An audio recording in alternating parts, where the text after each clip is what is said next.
Hola y bienvenidos a mi canal de YouTube una vez más.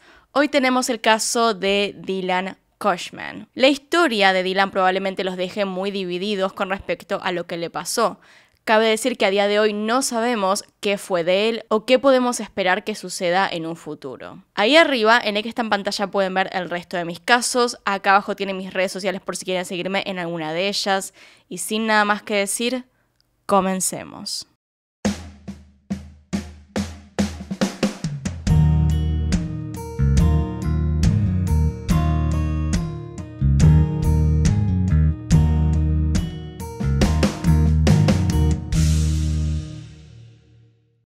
Él es Dylan Cushman. Nació el 11 de abril de 1987 en Saskatchewan, Canadá. A propósito, una de las mayores atracciones turísticas de este lugar, aparte del paisaje, claro está, es el alce gigante Mac, una escultura de acero y hormigón que está en los terrenos del centro de visitantes de Moose Jaw. Y se dice que es el alce más grande del mundo, con 10 metros de altura y un peso de aproximadamente 10 toneladas. Un detalle no relevante para la historia, pero que de todos modos quería que supieran. En la familia de Dylan eran en total 5 hijos, siendo él el del medio. Dylan había nacido con una discapacidad auditiva, la cual fue descubierta una vez llegado al jardín de infantes. Y aunque su familia notó que desde el principio no escuchaba del todo bien, esto no impidió que Dylan tuviera una vida más que nada normal. Era una persona muy feliz y más que nada chistosa, alguien que quería hacer reír a los demás. Era también muy cercano con su familia. A sus 20 años, un tiempo después de terminar la secundaria, comenzó una mudanza a Edmonton. Buscaba ahí un poco más de independencia en otro lugar. Quería experimentar una ciudad más grande. Dylan era un chico muy amigable, tenía varios grupos de amigos distintos y solía llevarse bien con las personas, o al menos así lo sentía su madre, Melanie Alex, quien le concedió una entrevista al podcast Dark Poutine, el cual les recomiendo ver si quieren saber más acerca de lo que opinan los familiares. Una vez en Edmonton, Dylan se instaló en una casa con 2 primos suyos, el mayor de 30 años, Colin Demason, y Nick Cushman, de 23 años. Para el 2008, Dylan vivía junto a 2 de sus primos en Edmonton, tenía 21 años y trabajaba como instalador de tuberías. Además, en esos 6 meses de haber llegado, había conseguido ponerse de novio con una chica llamada Erin, la cual conoció en un bar. Su vida iba muy bien al parecer, tenía novia, trabajo y vivía con 2 personas con las cuales se llevaba bien. Al menos en un principio. Resulta ser que sus primos no estaban muy contentos con el hecho de que Erin pasara tanto tiempo en la casa que ellos compartían. Esto había provocado de hecho varias peleas. Pensaban que por los gastos de más que esto implicaba, Dylan debería pagar más por su parte del alquiler. Por el lado de Dylan, a él no le gustaba cómo se trataban y quería su propio lugar, así que estaba preparando todo para mudarse. Con este contexto entonces, pasemos al día de los hechos.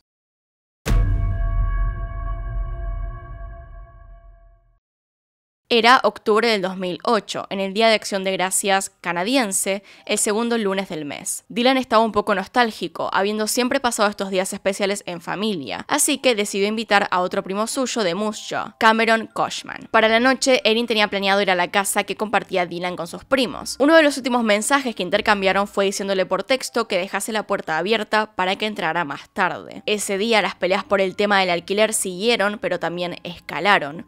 Los primos no dejaban de pelear y esta vez Cameron estaba de testigo de lo que pasaría. Las discusiones se tornaron en una pelea a puños que culminó en patadas y tacleos, lo que llevó a Dylan a darse contra la cocina, es decir, contra lo que sería el horno, lo cual se cree pudo haberlo dejado un poco atontado o confundido. La pelea fue tan fuerte que los vecinos terminaron llamando al 911 para que la policía hiciera algo.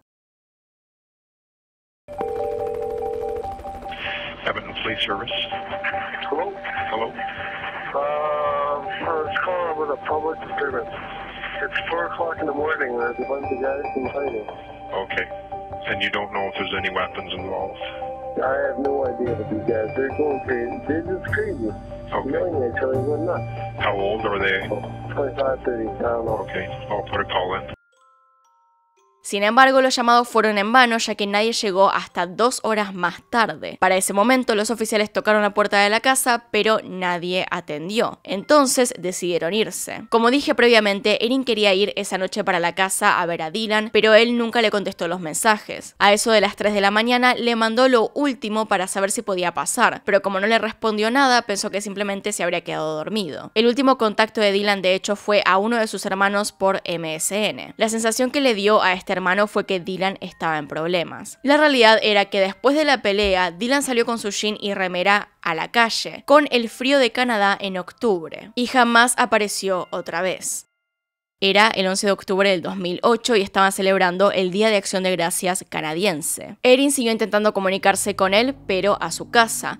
En un momento, Colin contestó el teléfono. Él le informó que Dylan no estaba y que no la dejaría ir a buscar sus cosas a la casa, que no podía pasar. Erin claramente veía la situación un tanto extraña. Comenzó a llamar a hospitales para ver si Dylan había tenido algún problema del cual no supieran y se encontraba internado, pero no fue así, o al menos no había registros que lo indicaran. La policía por su parte tampoco tenía mucho para decir. Ni el fin de semana ni el lunes hubo noticias. Pronto Erin comenzó a hablar con el hermano de Dylan, Derek, con el cual el mismo Dylan había hablado antes de desaparecer. El lunes Dylan tampoco había ido a trabajar, así que Erin se lo comunicó a Derek. Ambos estaban extremadamente preocupados para este punto. Finalmente, cuando le dijeron a Melanie, la madre de Dylan, acerca de la desaparición de su hijo a 5 días de la misma, la policía no les quería tomar la denuncia. Con la policía no queriendo cooperar, ella decidió llamar a Colin para preguntarle exactamente qué pasó y por qué su hijo no estaba ahí con él. Además, como vivía en Edmonton, era el único al que le tomarían la denuncia. A pesar de tener esta llamada con la mismísima madre de Dylan, Colin nunca hizo la denuncia, y así la policía no comenzó a buscar a Dylan. Una semana después de la desaparición, Melanie logró llegar al lugar para hacer las cosas ella misma, aunque como sabrán había pasado demasiado tiempo. De esta manera, amigos y voluntarios de todo el barrio decidieron ayudar a buscarlo. Al mismo tiempo, la policía recién comenzaba a tomar el caso. Se empezó a buscar a Dylan con ayuda de perros policía, pero ningún grupo llegó a encontrarlo jamás. Finalmente se logró ubicar su billetera. Estaba completa y en el patio de un vecino. Sea como sea, Dylan no podía usar su dinero, ni hubo jamás algún movimiento en sus cuentas bancarias. Aparte de esto, no había pistas ni testigos de dónde podría haberse ido. Lo único que tenían era su billetera, tarjetas y su identificación. Nada más. Por lo tanto, la policía no siguió buscándolo y pensaron que habría fallecido en un accidente en alguna parte. Lo curioso en realidad sería que nunca se encontró el cuerpo y que si hubiese muerto por un accidente, lo más probable era que se pudiera encontrar. Deben saber aparte cómo es el clima en Canadá, y la realidad es que podría haber sucumbido a este, tal vez cayéndose y siendo enterrado por la nieve en alguna parte alta. De hecho, en Edmonton la nieve comienza a caer a principios de octubre y puede llegar incluso en septiembre o agosto. Por lo tanto, perderse de noche en este lugar no es para nada recomendable. Por otra parte, en un principio la familia no estuvo muy feliz con el comportamiento del primo Colin. Primero que nada, fue muy extraño que no solo jamás llamara a la policía mientras Dylan estaba perdido los primeros días, pero además que no lo hiciera cuando su madre lo pidió expresamente. Lo peor es que muy preocupado no estaba. Mientras el resto de la gente, incluso desconocidos voluntarios, lo buscaban, Colin decidió ir a hacer paracaidismo, que claramente entiendo que pudo haber sacado los pasajes la semana anterior, pero es claro que no encontró lo suficientemente importante el que su primo estuviera perdido para cancelar esta actividad. Colin stood in the background and he goes, well, you know, this is Edmonton and people go missing all the time and bodies could be dumped in construction sites. We all, even the police officer, we turned and we looked at it. Because like I said, at that point we were hoping and still believing we were going to find him alive. Claramente el hecho de que Colin dijera estas cosas lo hacía sospechoso o por lo menos un poco irrespetuoso de la situación por la que su familia pasaba. El caso comenzó a tener más atención una vez que Bill Clark, un detective de Edmonton con mucha experiencia, lo tomara. Ahora, de hecho, mucho tiempo después, está siendo tomado como un caso de homicidio y no uno de desaparición. Justamente una de las cosas que llevó a Clark a deducir que esto era un homicidio y lo que le llamó la atención fue que el cuerpo nunca fue encontrado, cuando usualmente es así. Si se habla de un accidente o algo por el estilo, en algún lado tiene que estar. No hay cámaras, no hay testigos y no hay demasiadas pistas con respecto a qué podría haberle pasado.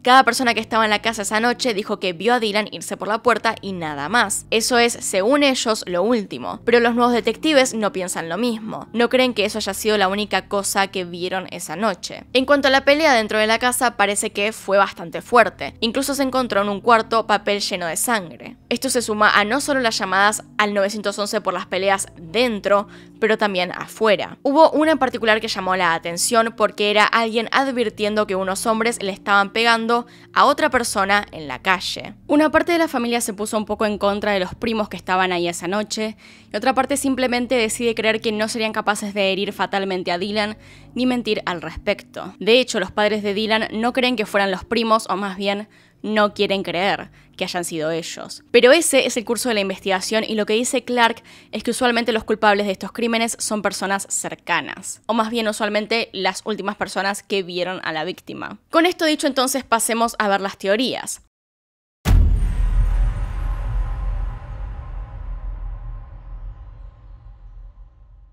Una de las cosas que no mencioné antes es que esa noche durante la pelea estaban borrachos todos, o al menos habían tomado. Esto pudo haber influenciado aún más un desmayo, pérdida de conciencia o simplemente algún accidente por estar mareado. La primera teoría es que haya perecido en la naturaleza, enterrado en la nieve y más tarde tal vez atacado por algún animal. La realidad es que dentro de todo esta es la teoría más probable, en mi opinión, que no involucra a nadie. Y digo lo del animal únicamente porque nunca se encontró el cuerpo, lo cual nos deja pensando a dónde podría haberse ido, especialmente teniendo en cuenta que lo buscaron por todas partes. Teniendo en cuenta las temperaturas de Edmonton y además el hecho de que probablemente estaba mareado por diferentes factores, puede ser, es posible que le haya pasado esto, que lo haya enterrado en la nieve o que se haya visto con algún animal peligroso. La segunda teoría es que se haya accidentado pero que tenga que ver con otra persona. Tal vez los primos dicen la verdad y realmente se fue esa noche de la casa solo, pero estaba borracho y quizá mareado por el golpe contra la cocina.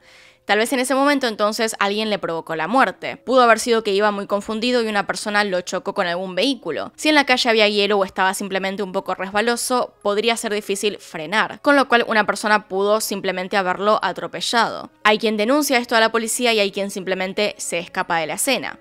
En este caso, puede ser demasiada coincidencia, pero tal vez una persona decidió no decir nada y dejarlo en otro lugar para cubrir lo que había hecho. Por otra parte, puede ser que se presente otra situación similar, pero con el cambio de que alguien lo haya hecho a propósito. Es decir, que alguien se haya aprovechado de que Dylan estaba demasiado confundido. Pero por supuesto, los detalles de esto los desconocemos. La última teoría es a la que muchos apuntan y habla de Colin, que tal vez él estuviera mintiendo y los otros involucrados encubriéndolo. Quizá en realidad los primos de Dylan decían la verdad y lo vieron ir de la casa, pero no saben nada más, y puede ser que Colin lo fuera a buscar. Tal vez como accidente o un poco planeado, lo mató y después ocultó todo lo demás. Sin embargo, jamás se investigó a Colin, es decir, no tenemos ninguna pista de dónde pudo haber estado durante esa noche, de si tiene una buena coartada, realmente no sabemos nada. Lo que sí está claro es que es una gran coincidencia que se pelearan ese día de una manera tan brutal y que después, justo después, Dylan desapareciera. Pero de vuelta pudo haberle pasado cualquier cosa y realmente no sabríamos hasta que los detectives encontrasen alguna prueba. Pero bueno, hasta acá llegamos con el video de hoy. Díganme qué opinan abajo en los comentarios.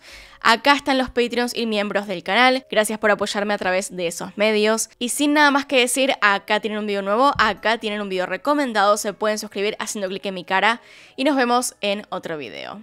Adiós.